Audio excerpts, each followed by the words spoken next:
we'll be looking at a very, very deep things about the church, the 7 church ages.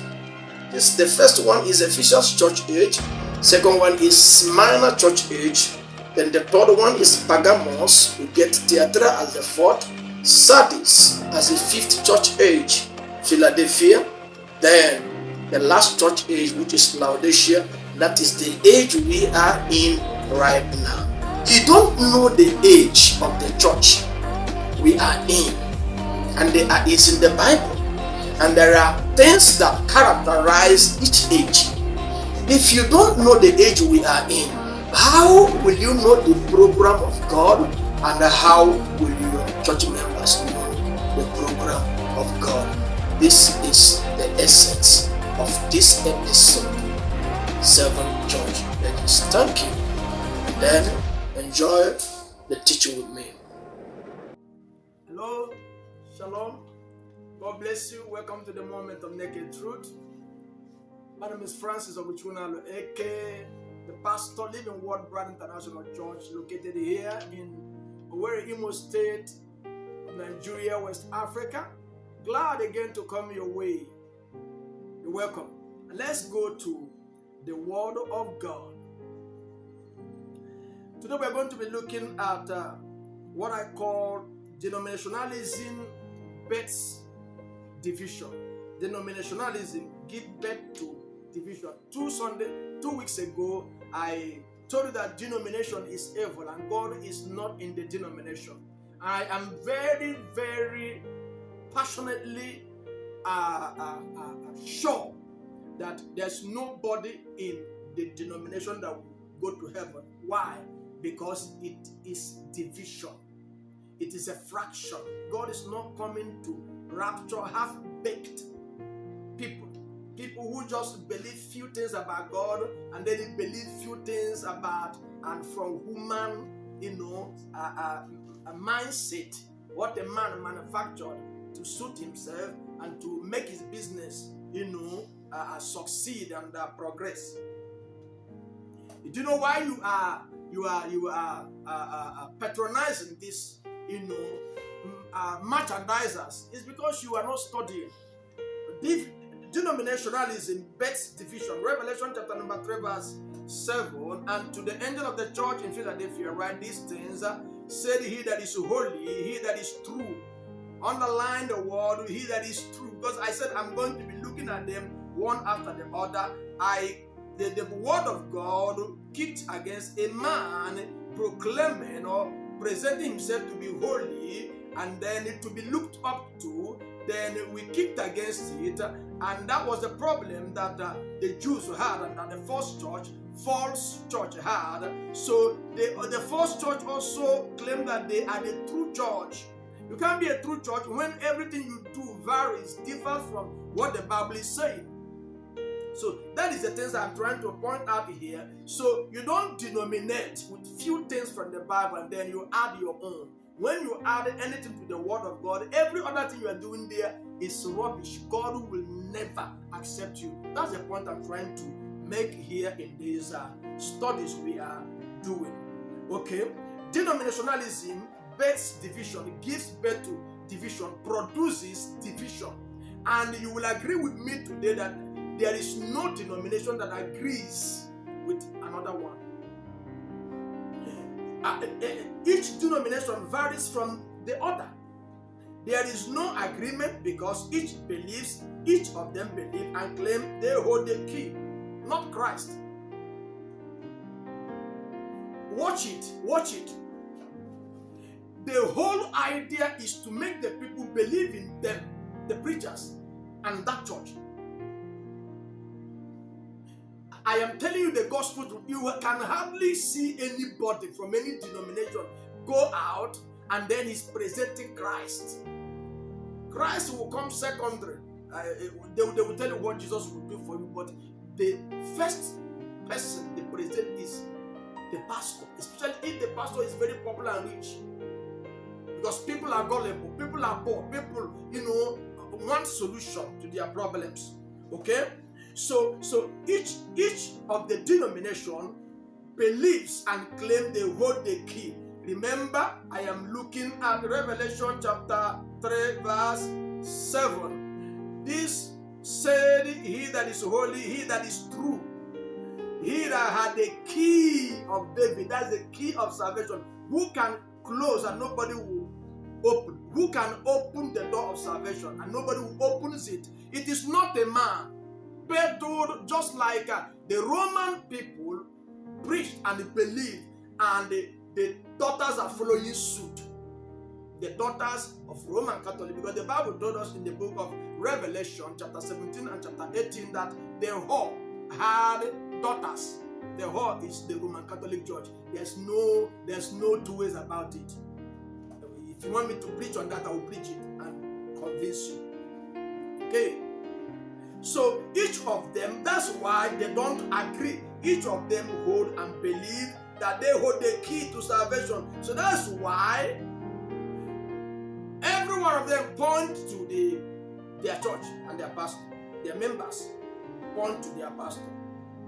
Okay, so if you find a situation where people are converted to their different denominations and overseers, not to Christ, that's a situation you will find the church has found itself today. The people are converted to their church, to the denomination, to the pastors, and not to Christ.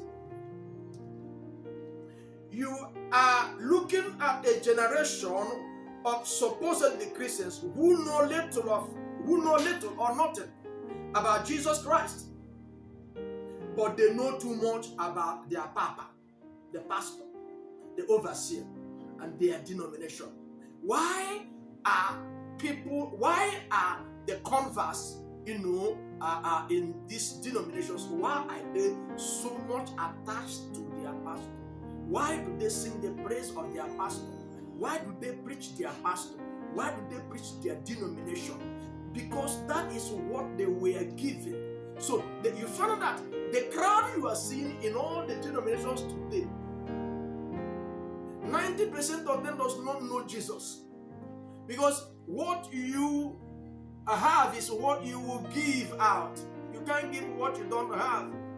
Have you ever, considered in a situation where somebody preached something that is erroneous, and then somebody trying to point out that error?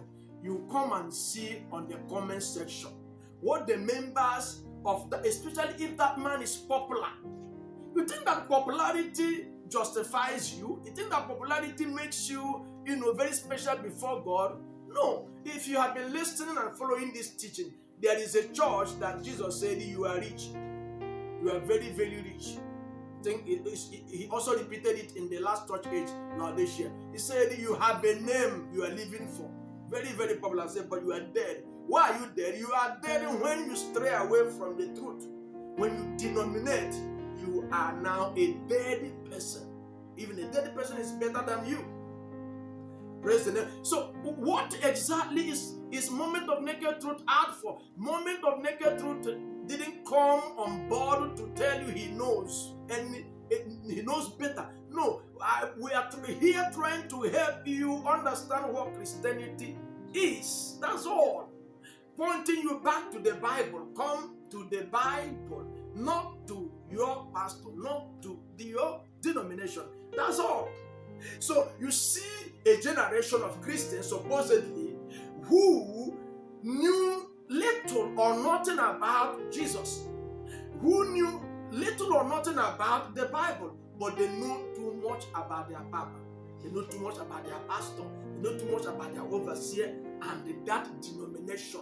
So it is come to our church, not come to Christ.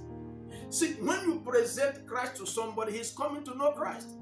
When you bring somebody to your denomination by promising him heaven and earth, by promising him, 7 steps to become a millionaire, 22 steps to become a billionaire, you see, that person will come with the mindset that he's coming to make money. And if he makes that money, he's done. It's gone. And then the consequence, and that consequence of this presentation is that you will never preach to the rich people. The rich people will not listen to you.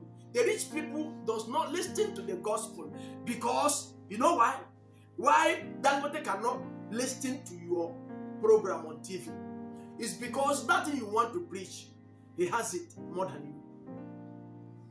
You are expecting Dan Tata to now listen to you. You are expecting a Muslim who is rich to listen to you. Listen to you for what? To tell him 5 steps to become this, 22 steps to become this. Is that what they are going to listen to you? What about the owner of Facebook? What about the owner of all these, gadgets we're using today? These guys are very, very rich. So what are you going to tell them? Praise the name of the Lord. So you find out that denomination has not done God good, has not done Christianity good. Rather, it has only done the church evil. Stop defending your pastor. Defend the word of God. Stop defending your denomination. Defend the word of God and defend Jesus Christ. Present Jesus, because salvation is started in Jesus, not your papa, not your GS, not your reverend. Say this. Your reverend did not say this. And you can't correct any erroneous teaching from all these, pastors, because their members have seen them as one God. You can't correct them. You see curses on comment section. You see curses. Somebody laying curses. So this one will happen to you for talking to Papa that way. Do you know who you are talking to? Let me round up from Colossians chapter 2, verse 9. For in him, not in your pastor, not in me, for in him dwell all the fullness of the Godhead physically, bodily. And you are complete in him, not in any pastor. You are complete in him, not in the denomination. Denomination did not do God any good, has not done the church any good. It only brought division among the body of Jesus Christ. So we are complete in him, which is the head of all principalities and powers. Thank you so very much for taking time to listen and to watch the Moment of Naked Truth. Till I come your way again from here, it is Shalom.